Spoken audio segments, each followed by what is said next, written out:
News 15 Investigates tonight has learned key details about the plane itself, the destination, where it was headed, and what may have happened in those moments that led up to today's crash. The mangled wreckage sits in a field at the corner of Glorious Switch Road and LA 93 after going down in the small community of Vatican. We obtained this video of the aircraft that went down. It's a Baron twin-engine plane registered to Align Aviation in the Woodlands, Texas. With the government shutdown, NTSB investigators won't be traveling to the scene, so the official investigation into the cause of that crash may take longer than usual. But News 15 Investigates consulted with our aviation analyst, Katz, a commercial pilot with more than 4 decades of experience. We see that the airplane departed Hooks, which is northwest of Houston, flew directly east. There doesn't appear to be any weather in the area out here. Its flight plan shows the plane was traveling from a regional airport near the Woodlands to this small airstrip in Lafayette Parish, about a quarter of a mile from where the plane went down. The airstrip is owned by a local doctor, John Stafford. News 15's aviation consultant says this small landing strip would be hazardous for landing a twin-engine plane.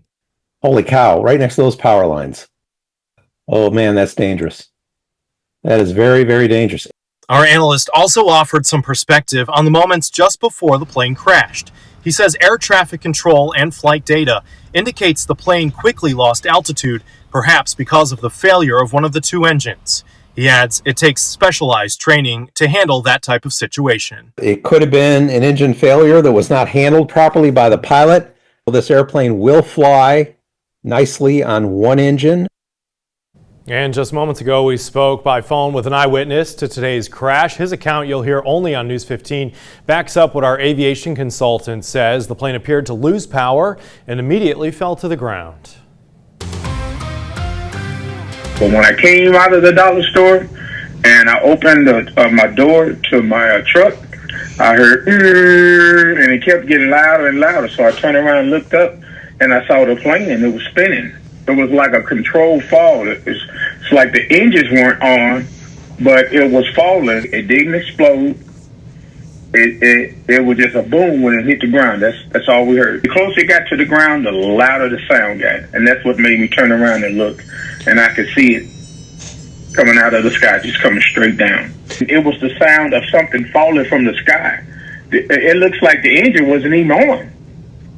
It was just in a spin, just spinning, going down. That's it. Going in circles, going down. When it hit the ground, there wasn't an explosion, there wasn't smoke. That's why it was so hard for us to find. Like, boom.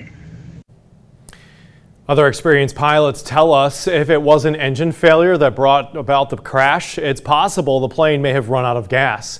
Meantime, authorities have just released the identities of the 3 crash victims. All are from the Houston area. According to the Lafayette Parish Sheriff's Office, those killed in today's plane crash are 58-year-old Bruce Verdon of the Woodlands in Texas, 46-year-old Lydia Laws of Spring, Texas, and 42-year-old Justin Ramsey of the Woodlands. Of course, we'll keep you updated as we learn more on News 15 at 9 and 10 tonight.